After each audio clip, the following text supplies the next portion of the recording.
क्यों भाजपा और एनडीए की सरकार चाहती है, तो उसमें हम जानते हैं कि ये वही लोग हैं जो ऑप्रेस्ड कम्युनिटी के हैं और इन्हीं को ही बाहर कर देना, और 20 लाख से ऊपर तकरीबन ये माना जा रहा है कि करोड़ों में इसकी संख्या है कि उनको मतदाता सूची से बाहर निकाल दिया जाएगा। और दस्तावेज को लेकर एक प्रश्न तो मेरा भी ये है कि मतलब ये लोग आधार कार्ड को अलाउ नहीं कर रहे हैं, लेकिन पासपोर्ट को अलाउ कर रहे हैं, जो पासपोर्ट आधार कार्ड से ही बनता है। और सब आज भी बिहार में, मैं खुद बिहार से हूँ और कई ऐसे इलाके ऐसे हैं जो जहाँ अभी तक बिजली नहीं पहुँची है। पब्लिक को इलेक्शन कमीशन का एक इंटेंशन ऐसा लग रहा है कि वो चाह रहा है कि पब्लिक परेशान हो। इलेक्शन कमीशन की उनको रिवीजन करने की राइट तो अधिकार तो है, उनको ये अधिकार नहीं है कि कौन इंडिया का सिटीजन है या नहीं है। वो जिम्मेदारी होम मिनिस्ट्री की है, गृह मंत्रालय की है। कि बिहार के जो युवा हैं उनकी हालत बहुत ज़्यादा ख़राब है और वहाँ की सरकार कदम नहीं उठा रही है, जाहिर है। स्वागत है इनकलाब हिंदी में, मैं हूं कामरान सैफ। बिहार में विधानसभा का चुनाव इन दिनों चरम पर है और बिहार विधानसभा से लेकर इसकी आवाज़ जो कि पार्लियामेंट तक आ रही है, उसमें बिहार में जो हो रहा SIR है, इसको लेकर तमाम जो विपक्षी दल के नेता है वो पटना की सड़कों पर अभी कुछ दिन पहले का प्रोटेस्ट किया था। उसके बाद बिहार विधानसभा के अंदर भी ब्लैक टी-शर्ट और ब्लैक कपड़ा पहनकर पहुंचे थे और लगातार वो बैठकर प्रोटेस्ट कर रहे हैं। और दिल्ली के पार्लियामेंट में भी तमाम जो विपक्षी दल के नेता है, सांसद है, वो लगातार इन पर प्रोटेस्ट कर रहे थे। और इसी को लेकर हम बिहार के युवाओं से जानने की कोशिश करेंगे कि बिहार SIR को लेकर वो क्या कुछ कहते हैं और ये मुद्दा कितना ख़तरनाक मुद्दा है। इस पर लेकर हम बिहार के जो छात्र हैं और बिहार के जो युवा हैं, हम उनसे बातचीत करेंगे। देखिए, अभी बिहार में विधानसभा चुनाव है और चुनाव से पहले बिहार पर सबकी नज़रें पड़ी हैं। एक नज़र अगर हम देखें तो SIR पे है, तो दूसरी तरफ बिहार में लगातार बढ़ रही हत्याओं को लेकर है। पिछले कुछ दिनों में हमने देखा कि 30 से ज़्यादा हत्याएं हो चुकी हैं। ये डेटा अभी कुछ दिनों पहले पब्लिक हुआ कि 13 दिनों में लगभग 31 हत्याएं हुई हैं। और जब इसकी जवाबदेही के लिए, जब इसके लॉ एंड ऑर्डर की बात की जा रही थी और वहाँ के ADG से ये सवाल पूछा गया, तो ADG कृष्ण कुमार शायद उनका नाम, उन्होंने कहा कि अप्रैल मई जून में हत्याएं होती हैं क्योंकि जो किसान हैं उनके पास काम करने को कुछ रहता नहीं, तो इस मौसम में हत्याएं हर साल होती ही हैं। तो एक ऐसे एक ADG के स्तर पे बैठा हुआ आदमी जिसकी रिस्पॉन्सिबिलिटी लॉ एंड ऑर्डर को मेंटेन करने की है, और जब ऐसे वो बयान देता है, तो आप उम्मीद कर सकते हैं कि बिहार में सुरक्षा की जो बात की जानी चाहिए, उस सुरक्षा के मायने क्या हैं। मतलब वहाँ की जनता रोड पे बेखौफ होकर नहीं चल सकती, उसे इस बात का हमेशा डर है कि किसी की भी हत्या हो सकती है, क्योंकि उसकी जवाबदेही और उसकी मतलब रिस्पॉन्सिबिलिटी लेता ही नहीं है प्रशासन। तो ये एक दूसरे के ऊपर आरोप मढ़ देना कि आपके पिताजी के समय में जंगल राज था, आपके टाइम में तो और हत्याएं हो रही थी, इससे पलटा झाड़ देना कि हमारी जिम्मेदारी क्या है। और ये पूरी तरीके से हम जब बात करते हैं सरकार की, डबल इंजन सरकार की, तो ये पूरी तरीके से उन बदमाशों को छूट दी जा रही है कि तुम ऐसे जगह पे बिहार जैसे राज्य में मनमानी कर सकते हो। बिहार विधानसभा चुनाव सिर्फ एक चुनाव नहीं है बिहार के लोगों के लिए। एक डबल इंजन की सरकार पिछले 5 सालों में, जब हम उसके कामकाज की बात करते हैं, जब हम वहाँ के लॉ एंड ऑर्डर की बात करते हैं, या फिर सरकारों की जिम्मेदारी की बात करते हैं, तो उसमें विफल रही। और ये पूरी तरीके से भाजपा और एनडीए को पता है कि इस बार सरकार उनकी बन नहीं रही है। तो SIR NRC की तरह लाया गया एक सोचा समझा साजिश के तहत है कि जैसे हम विधानसभा की बात करेंगे तो उसमें जो लगभग 8 करोड़ वोटर हैं बिहार के अंदर, उसमें से ज़्यादातर माइग्रेंट वर्कर्स हैं जो कि दिल्ली, मुंबई, पंजाब या दूसरे अलग अलग राज्यों में जाकर रह रहे हैं, वहाँ काम कर रहे हैं। तो सबसे ज़्यादा कौन से लोग अफेक्टेड होंगे, तो वही हैं, माइग्रेंट वर्कर्स हैं, वीमेन हैं।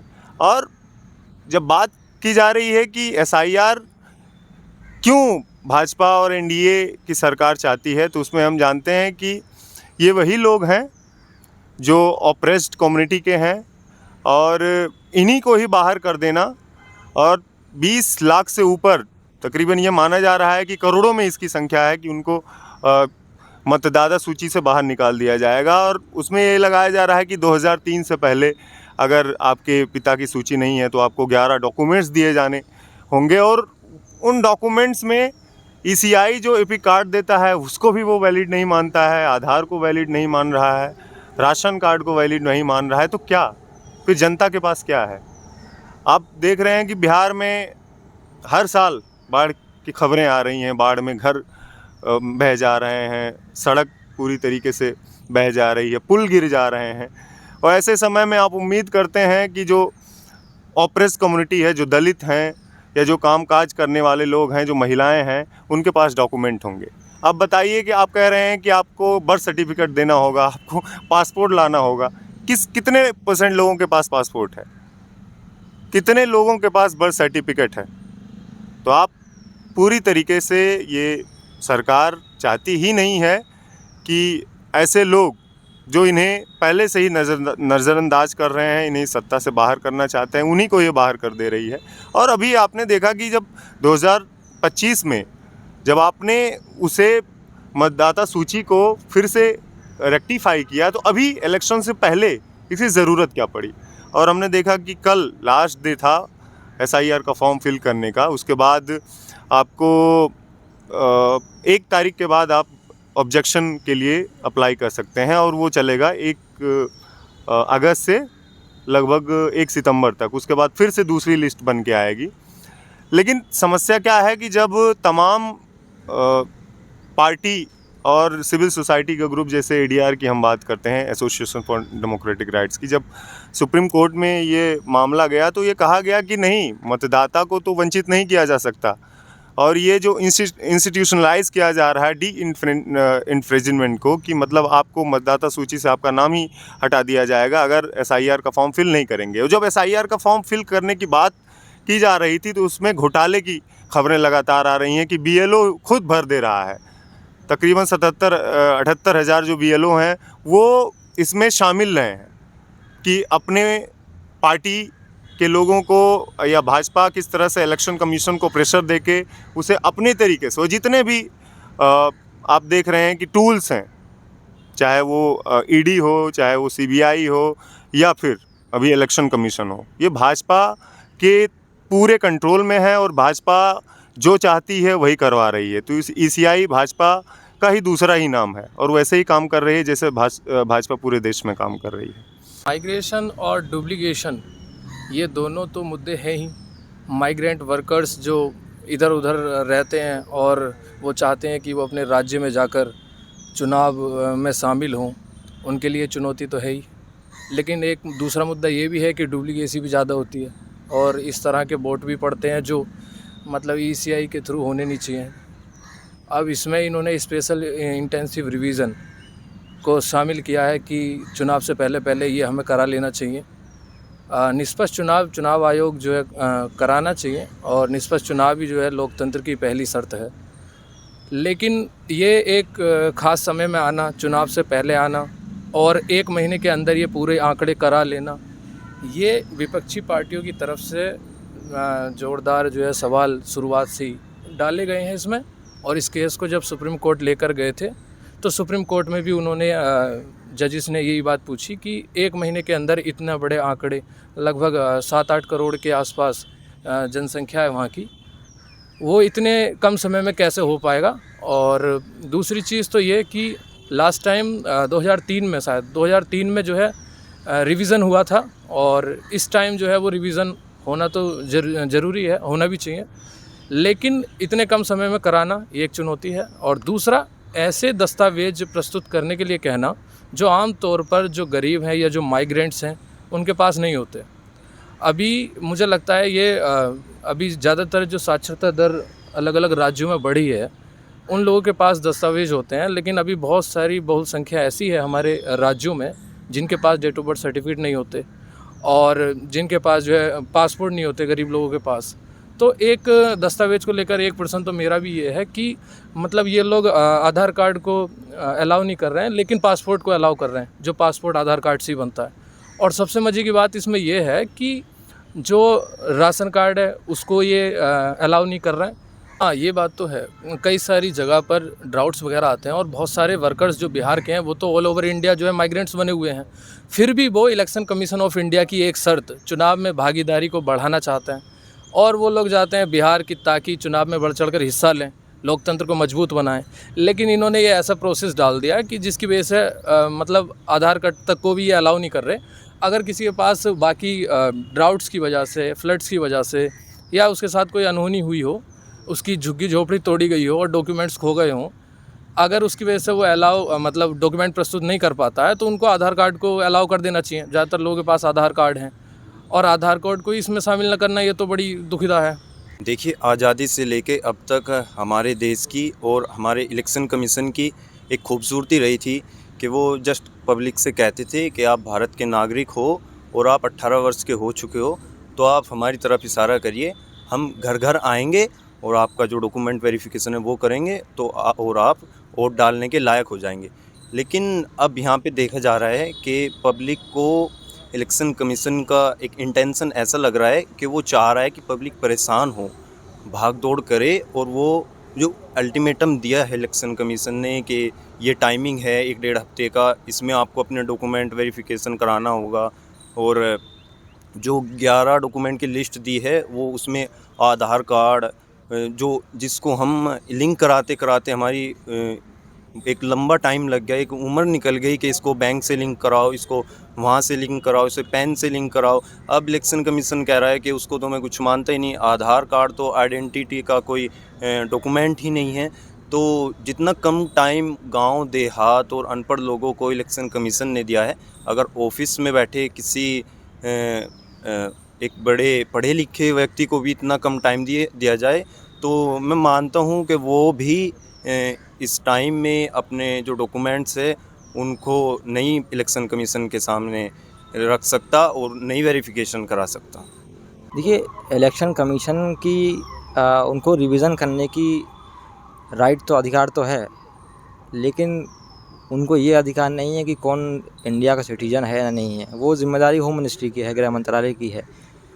और अगर घुसपैठिए आ रहे हैं कहीं से, बांग्लादेश से आ रहे हैं, म्यांमार से आ रहे हैं, नेपाल से आ रहे हैं, तो ये जिम्मेदारी तो रक्षा मंत्रालय की है ना।